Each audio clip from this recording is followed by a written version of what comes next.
Nez Go Hard News. Today we're going to talk about George Floyd. Mr. George Floyd. He died a terrible way. Let's just get that out the way right now. He died a terrible, horrible way. And we're going to talk about systemic racism. But back to Mr. Floyd.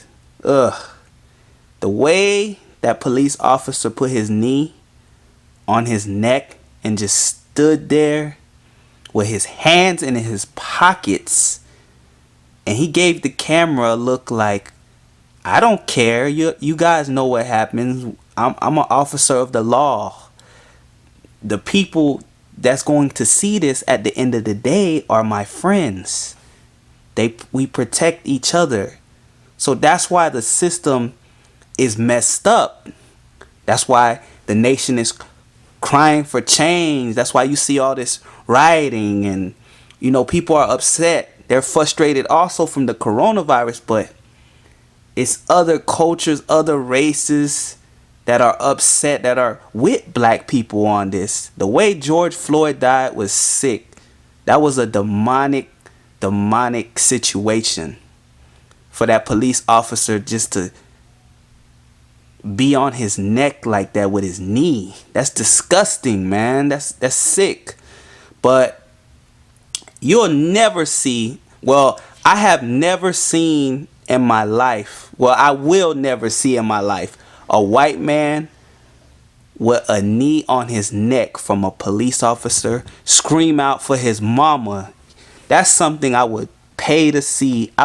You'll never see something like that. So people who say racism doesn't exist, black people are making it up, you're also sick in a way, because you know what's going on. You know what's going on. You know the way the system is set up for black folks and minorities. But you make excuses. You make excuses because you got to protect your investment. And what is your investment? Your future generations, your kids, wealth, power, land, all type of things. So you make excuses around it. But racism exists. One time I worked for a solar company, maybe 6 years ago, and it was a white guy who trained me, because he was there before me. And one day I seen him in a backpack. The backpack was for the general manager. And he had a lighter that was shaped like a dragon. It was like a very unique lighter. Like, it looked like a dragon, and the flames come out the nose of the lighter. And I seen him taking the lighter out the backpack.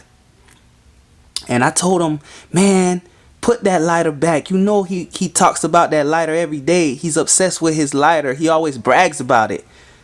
You know what the white guy said to me?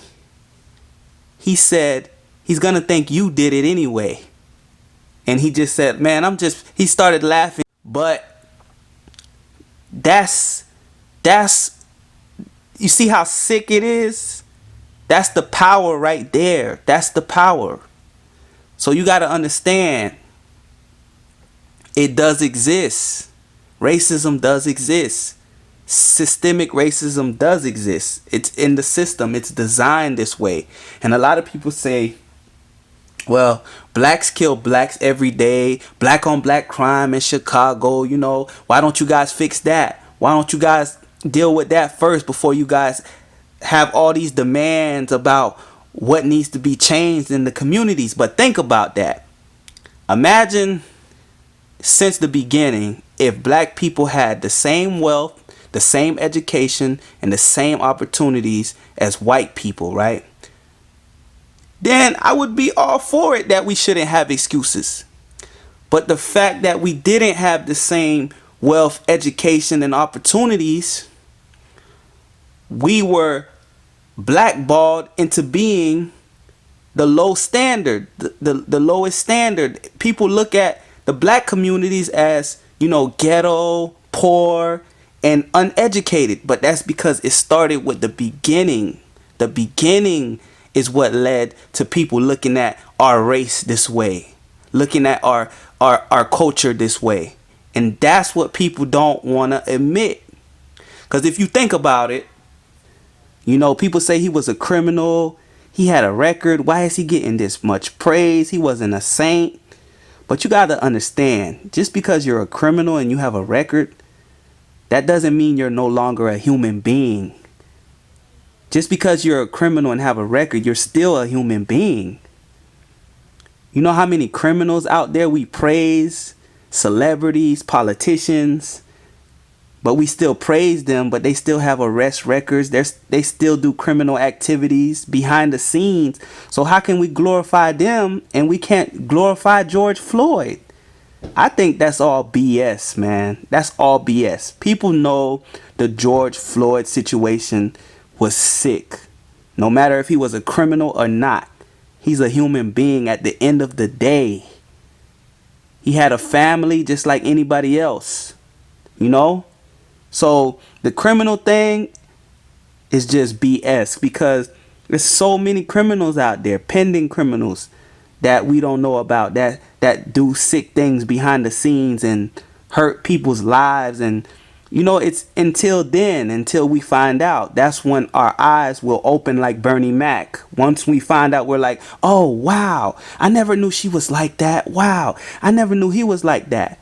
There's a lot of criminal activities going on with people that we love, and we can't make excuses because George Floyd did things in his past that we can't uplift him for the pain and the agony that we seen him go through in his death. That's like the most miserable, disgusting way to die on national television while everyone's watching. Little children are watching. Parents are watching. You know, the prisons are majority what? Black people, right? Incarcerated. So think about this. A prison is a business. A lot of rich white people invest into the prison system because it's very profitable. But since the beginning of time, if you gave black people wealth, knowledge, and power, who would be in these prisons? The majority, who would be in them till this day. So that's why systemic racism was created, because there could always be someone at the bottom of the barrel, which is black folks.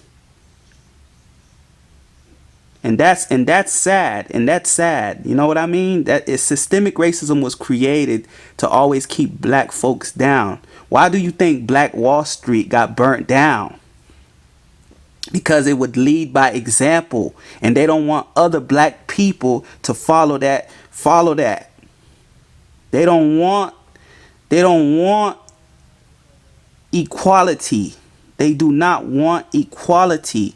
Because if everybody was equal, then they won't have anybody to pick on.